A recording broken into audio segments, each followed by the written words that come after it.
Occupational English Test. Listening Test. This test has 3 parts. In each part, you'll hear a number of different extracts. At the start of each extract, you'll hear this sound. You'll have time to read the questions before you hear each extract, and you'll hear each extract once only. Complete your answers as you listen. At the end of the test, you'll have 2 minutes to check your answers. Part A. In this part of the test, you'll hear 2 different extracts. In each extract, a health professional is talking to a patient. For questions 1 to 24, complete the notes with information you hear. Now, look at the notes for extract 1.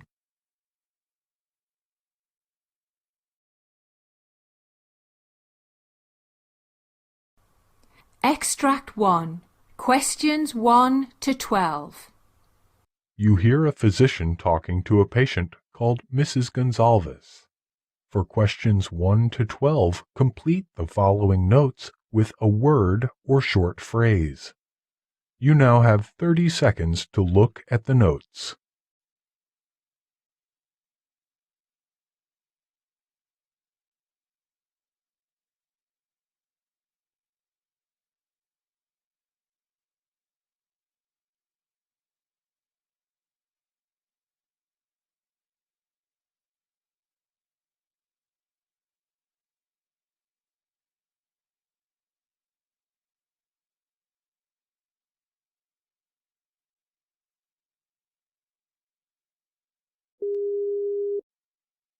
Hello, doctor. Good morning. Good morning. May I know your problem? Well, when I was walking into a store yesterday, I felt dizzy and had some cold sweats, some shortness of breath, but there was no chest pain, nausea, or vomiting. I suddenly sat down and lost consciousness for a minute or so. However, there wasn't any tonic-clonic movements. What's your age? 48. Did you had any cyanosis, which means that the skin goes bluish? No, doctor. Then I got up on my own, and even now I'm having mild shortness of breath upon exertion. This is totally unusual for me, doctor. Do you have any fever or syncopal episodes? No, doctor. Have you had any diseases or surgery in the past? Well, a year ago, pulmonary embolism was diagnosed. But during that time, I had an IVC filter placed due to massive gastrointestinal bleeding diverticulosis and gastric ulcers, paroxysmal atrial fibrillation, and no anticoagulation due to history of gastrointestinal bleed. Coronary artery disease status was post-bypass graft surgery at that time. I had to stay in the ICU for 3 weeks due to lower GI bleed again. Okay. What medications are you taking now? Aspirin, potassium, Lasix, levothyroxine, lisinopril, Pacerone, Protonix, Toprol, vitamin B, Zetia, Zyrtec. Are you allergic to any medicines? Yes, to sulfa. Well, your blood pressure is 155/57. Pulse rate is 61. Respiration's 18, and oxygen saturation is 95% on room air. No lymph nodes or masses. No lower extremity edema. No redness or hotness. The laboratory reports show creatine 2.1 and hemoglobin 9.6. Your chest X-ray is clear. You have developed pulmonary embolism with contraindication to anticoagulation due to recurrent gastrointestinal bleed. Status post-IVC filter. You have also developed mitral valve disease, coronary artery disease, and peripheral vascular disease per cardiology. No evidence of chronic thromboembolic disease per VQ scan. We cannot rule out pulmonary hypertension. Shortness of breath upon exertion. You will need a pulmonary function test as an outpatient. I will do oxygen saturation with ambulation to prevent it causing loss of consciousness.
Extract 2. Questions 13 to 24. You hear a doctor talking to a patient. For questions 13 to 24, complete the following notes with a word or short phrase. You now have 30 seconds to look at the notes.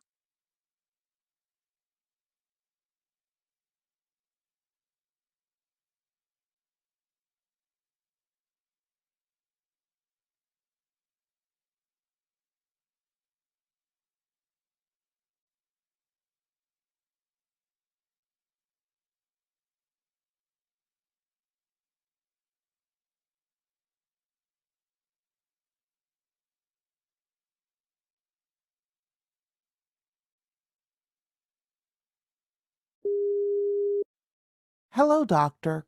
Good morning. Yes, good morning. What can I help you with today? Doctor, I'm getting a throbbing pain in my right shoulder. How long have you been experiencing this pain? For the past 5 months. But the pain has worsened in the last 2 months. The pain aggravates as I'm a regular baseball player that involves throwing. Now I am also participating in basketball. What is your age? 21. Oh, I see. Do you take any medication? I was taking non-steroidal anti-inflammatory drugs and muscle relaxant medications. Are you allergic to any medicines? No, doctor. Have you had any surgery or any diseases? No. Do any of your family members have any diseases? Yes, my mother has arthritis. Do you drink or smoke? No, doctor. Well, your blood pressure is 116/68, respiratory rate 16, heart rate is 68, and weight 165 pounds. Your right shoulder shows evidence of swelling and tenderness. Radial pulses are 2/4. Bilateral. Brachial pulses are 2/4. Bilateral.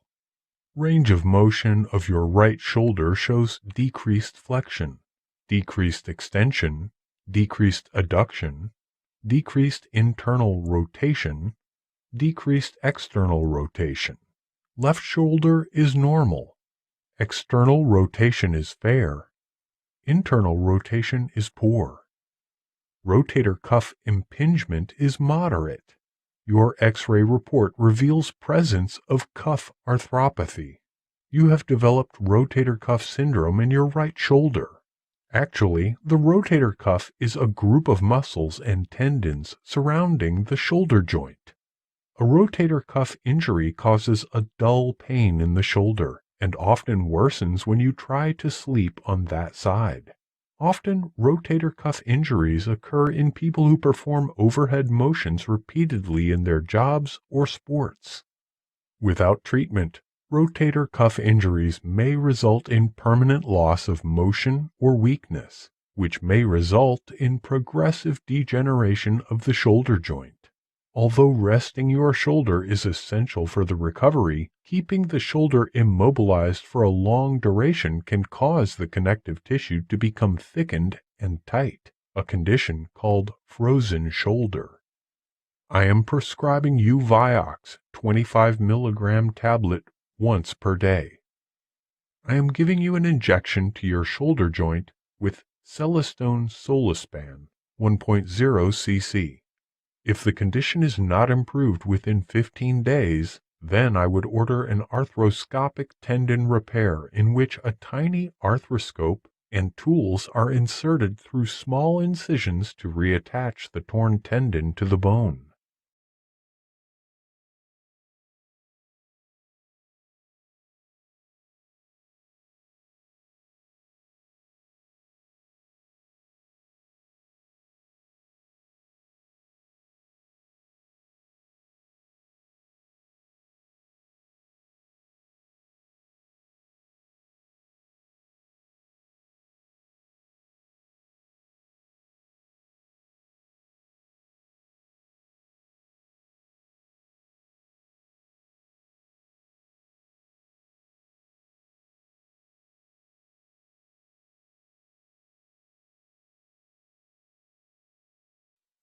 That is the end of Part A. Now look at Part B. Part B. In this part of the test, you will hear 6 different extracts. In each extract, you'll hear people talking in a different healthcare environment. For questions 25 to 30, choose the answer A, B, or C, which best fits according to what you hear. You will have time to read each question before you listen to the audio. Complete the answers as you listen to the audio. Now look at question 25. You hear a discussion between a physician and nurse explaining about schistosomiasis and its causes. Now read the question.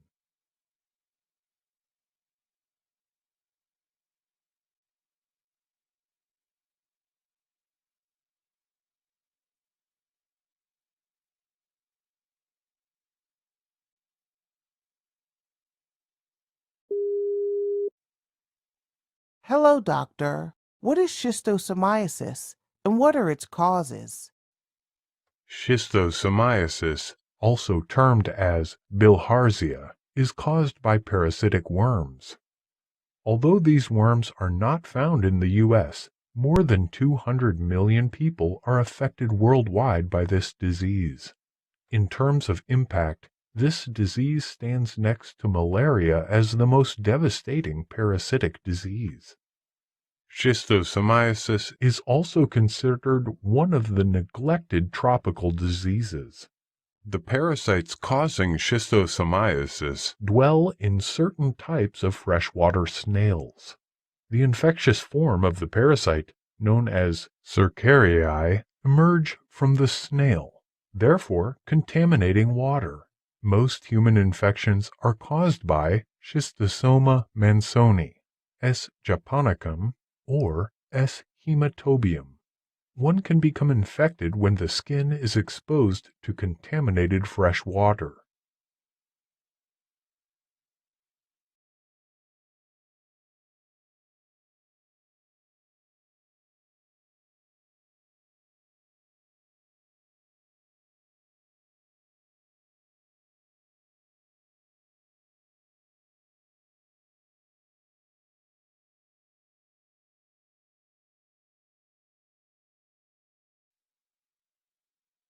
Question 26. You hear a discussion between 2 doctors about the importance of measuring serum amylase or serum lipase. Now read the question.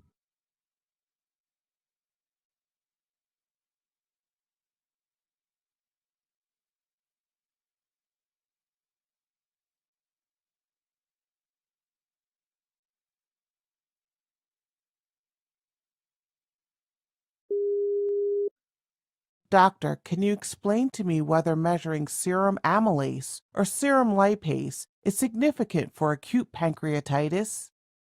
Well, Measuring both serum lipase and serum amylase is not necessary. Measuring serum lipase alone is adequate for diagnosing acute pancreatitis, since it is more effective than serum amylase, especially because it rises more quickly and remains elevated longer. According to a study of 151 patients with acute pancreatitis, the sensitivity of lipase was about 97% and the specificity was almost 100%. Contrarily, the sensitivity of amylase was just 79% and the specificity was 99%. Therefore, amylase should be replaced by lipase as the first-line laboratory investigation for suspected acute pancreatitis.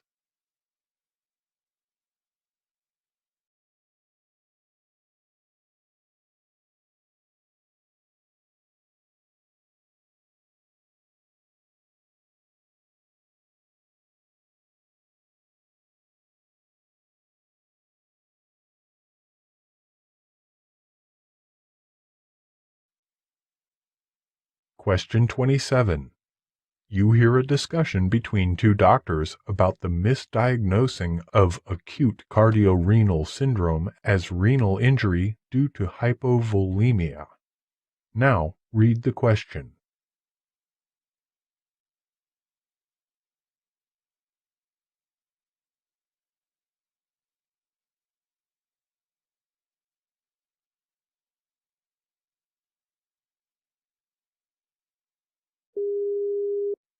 Hello, doctor. What is your opinion about misdiagnosing of acute cardiorenal syndrome as renal injury due to hypovolemia? Often, acute cardiorenal syndrome is misdiagnosed for renal injury due to hypovolemia. Patients with stable heart failure normally have mild hypervolemia at baseline. However, they can become hypovolemic due to severe diarrhea, over-aggressive diuretic therapy, or other causes. Although the fluid status of these two conditions are different, they are often difficult to distinguish. Urine electrolytes suggest a pre-renal acute kidney injury in both of these conditions. However, a history of recent diuretic overuse or recent fluid losses may help identify hypovolemia. If available, analyzing of the recent trend in weight will be essential in making the right diagnosis. Misdiagnosis of acute cardiorenal syndrome as hypovolemia-induced acute kidney injury will be catastrophic.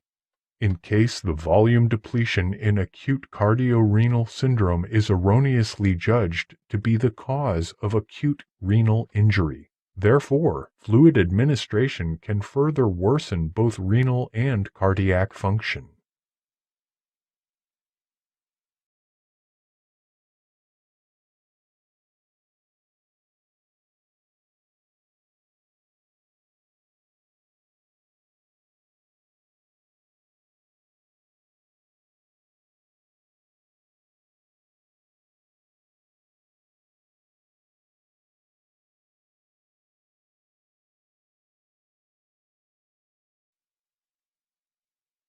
Question 28.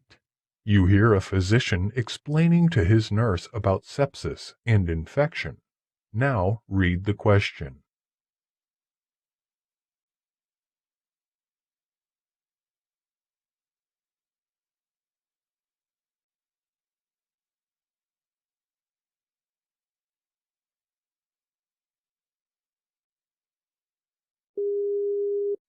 Doctor, what is sepsis? Sepsis is the extreme response from our body to an infection.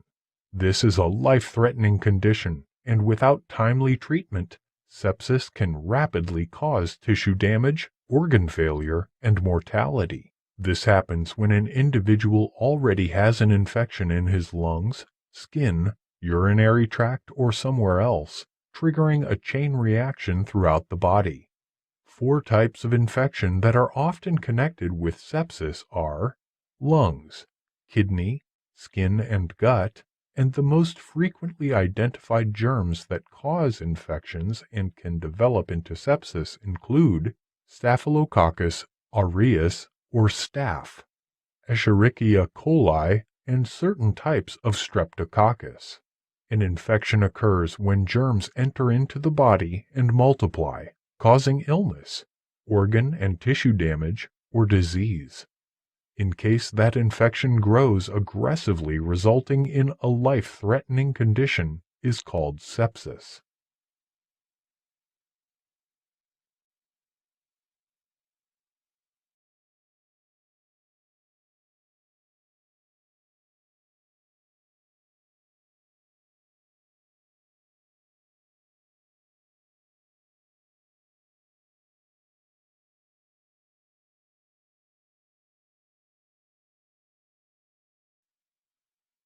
Question 29. You hear a discussion between two doctors about brain imaging prior to lumbar puncture in the suspected cases of bacterial meningitis. Now read the question.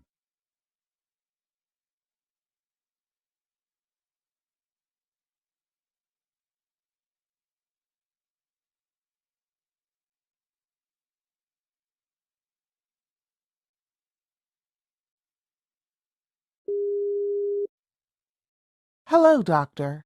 Can you please explain to me when the brain should start the imaging precede lumbar puncture in the suspected cases of bacterial meningitis? For the patients with immunodeficiency or focal neurologic deficits, or with altered mental status or seizures in the past 7 days, a brain imaging should be performed prior to lumbar puncture. Moreover, corticosteroid therapy and empiric antibiotics should be started immediately after lumbar puncture without waiting for the results. Brain imaging should precede lumbar puncture in patients with focal neurologic deficits or immunodeficiency, or with altered mental status or seizures during the previous week. However, lumbar puncture can be safely done in most patients without first obtaining brain imaging. In case the lumbar puncture is to be delayed, then these treatments should be started immediately after obtaining the blood culture report.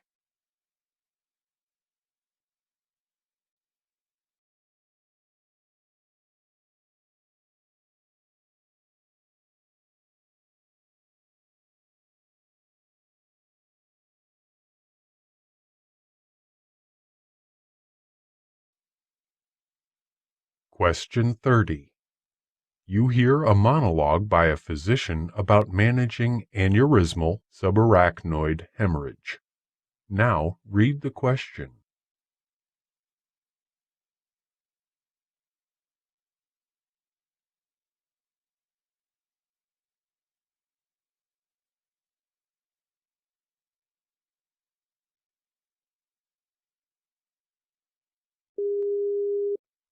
Managing aneurysmal subarachnoid hemorrhage.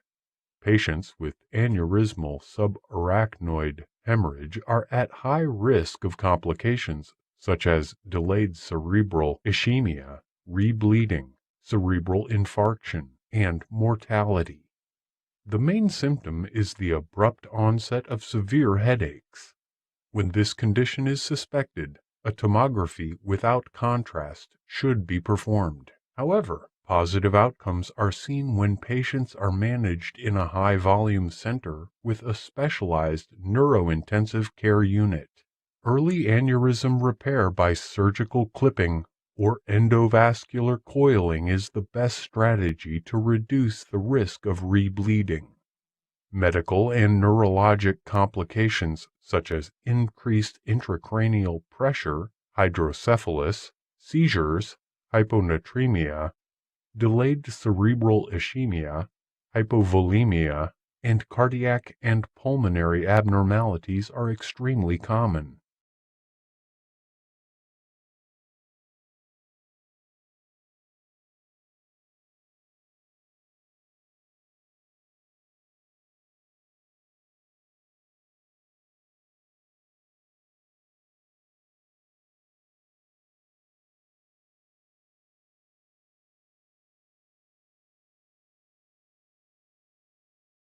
This is the end of Part B. Now look at Part C. Part C. In this part of the test, you'll hear two different extracts. In each extract, you'll hear health professionals talking about specific aspects of their work. For questions 31 to 42, choose the answer A, B, or C, which best fits according to what you hear. Complete the answers as you listen to the audio. Now look at Extract 1. Extract 1. Questions 31 to 36. You hear the doctor's lecture on acute cardiorenal syndrome. You have 90 seconds to read questions 31 to 36.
Cardiac and renal function are intricately interdependent, and failure of either of these organs causes injury to the other organ in a vicious cycle of worsening function.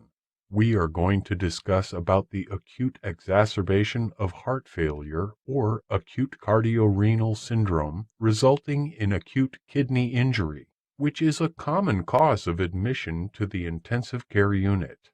Let us examine the clinical definition, pathophysiology, hemodynamic derangements, clues that help in diagnosing and treatment. Cardiorenal syndromes are a group of interconnected disorders involving the heart and kidneys, which are classified based on whether the problem is acute or chronic, and whether the primary problem is in the heart, called cardiorenal syndrome, the kidneys, called renocardiac syndrome, or another organ, called secondary cardiorenal syndrome. Although the above definitions provide a good general description, there is a necessity of further clarification of the nature of organ dysfunction. Acute renal dysfunction can be unambiguously defined using an akin and rifle classification. Here, akin means acute kidney injury network, and rifle means risk, injury, failure, loss of kidney function, and end-stage kidney disease. On the other hand, acute cardiac dysfunction is an ambiguous term that includes pathophysiologically and clinically distinct conditions. Acute heart failure and cardiogenic shock. Cardiogenic shock is characterized by an abrupt compromise in cardiac pump functioning, resulting in global hypoperfusion that is severe enough to cause systemic organ damage. On the other hand, acute heart failure is defined as gradually or rapidly worsening symptoms and signs of congestive heart failure due to worsening pulmonary or systemic congestion. Hypervolemia is the hallmark of acute heart failure. whereas patients with cardiogenic shock may be hypovolemic or normovolemic. Although cardiac output may be mildly decreased in certain cases of acute heart failure, systemic perfusion is adequate to maintain the organ functioning. However, these two conditions cause renal injury by distinct mechanisms and have entirely different therapeutic implications. Reduced renal perfusion because of renal venous congestion is now considered as the major hemodynamic mechanism of renal injury in acute heart failure. On the other hand, in cardiogenic shock, renal perfusion is reduced due to a critical decrease of cardiac pump function. Therefore, the ideal definition of acute cardiorenal syndrome should describe a distinct pathophysiology of the syndrome and provide distinct therapeutic options that can counteract. Hence, we suggest that renal injury due to cardiogenic shock should not be included in its definition. So, discussion of acute cardiorenal syndrome is limited to renal injury caused by acute heart failure. Multiple mechanisms have been implicated in the pathophysiology of cardiorenal syndrome. Sympathetic hyperactivity is a compensatory mechanism in heart failure and may be aggravated in case cardiac output is further decreased. Its effects include constriction of afferent and efferent arterioles, causing decreased renal perfusion and increased tubular sodium and water reabsorption. Different strategies can be followed to prevent acute cardiorenal syndrome. An optimal outpatient diuretic regimen to avoid hypervolemia is very critical. Patients with advanced congestive heart failure should be monitored thoroughly in dedicated heart failure clinics until their diuretic regimen is optimized. Patients should be advised to get their weight checked periodically and seek medical opinion if they observe any increase in their weight or a decrease in their urine output.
Extract 2. Questions 37 to 42. You hear the doctor giving a lecture on anticoagulation therapy for patients with endocarditis. You have 90 seconds to read questions 37 to 42.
Hello, doctor. Can the patients with endocarditis be safely anticoagulated?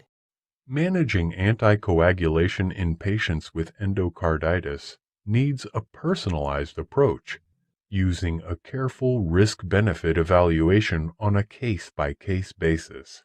There is a lack of high-quality evidence. Therefore, the recommendations also vary according to the clinical condition. Newly diagnosed native valve with endocarditis itself is not an indication of anticoagulation. The question of anticoagulation arises in patients who have a pre-existing or coexisting indication for anticoagulation, such as deep vein thrombosis, atrial fibrillation, pulmonary embolism, or an artificial prosthetic heart valve. The question becomes yet more complex in patients with cerebrovascular complications and a coexistent strong indication for anticoagulation. Earlier studies have suggested a significant risk of cerebral hemorrhage with anticoagulation in patients with native valve endocarditis. Consequently, some experts have expressed skepticism about these findings. Moreover, this skepticism arises from the studies that showed a lower incidence of cerebrovascular complications and smaller vegetation size in patients with prosthetic valve with endocarditis, in which most of the patients received anticoagulation therapy. The mechanism responsible for this effect is considered that the vegetation is an amalgam of destroyed cells, fibrin, and platelets, with anticoagulation preventing the growth and propagation of this aggregation. Some experts are of the view that the incidence of ischemic stroke with hemorrhagic transformation in patients with endocarditis receiving anticoagulation is overestimated. According to this concept, the beneficial effects at least counterbalance the harmful effects of anticoagulation. Moreover, the recent studies have shown that patients on anticoagulation tend to have fewer cerebrovascular complications and smaller vegetations. The studies reveal that not only are the cerebrovascular complications less common in patients who were already on anticoagulation when endocarditis was diagnosed, but also there was no increase in the rate of hemorrhagic lesions. These were all non-randomized studies, and most of the patients had native valve with endocarditis diagnosed at an early stage. Significantly, these studies revealed that there were only beneficial effects of anticoagulation if the patient was receiving Warfarin before the diagnosis of endocarditis and initiation of antibiotic therapy. No benefits from anticoagulation were seen once antimicrobial therapy had begun. Therefore, starting anticoagulation and antiplatelet therapy for the sole purpose of stroke prevention is not advised for the patients with newly diagnosed endocarditis. For most of the patients with endocarditis and stroke or suspected stroke, anticoagulation and antiplatelet therapy should be temporarily discontinued. This is a need of careful evaluation, individualized assessment of the patients and the risk factors predisposing the patients to cerebrovascular complications, such as large vegetations or very mobile vegetations, or causative pathogens such as Candida spp or S. aureus. Therefore, may prompt temporary suspension of antiplatelet and anticoagulation therapy. In case there is a clear pre-existing or coexisting indication for these agents and surgery is not expected, consider continuing anticoagulant and antiplatelet therapy, providing that patients are free from the risk factors described above and suspicion of stroke has been excluded.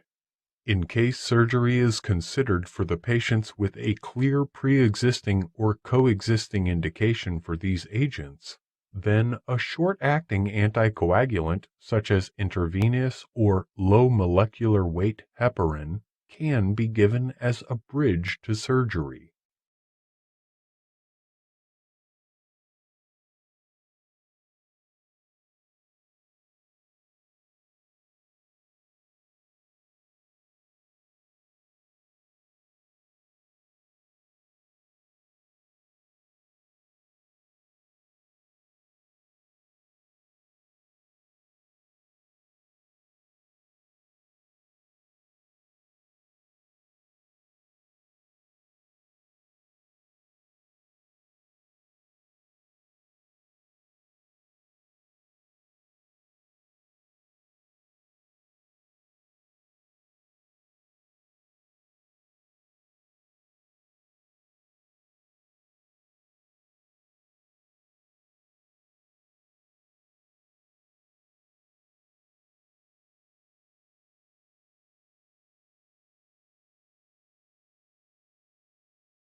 This is the end of Part C. You now have 2 minutes to check your answers.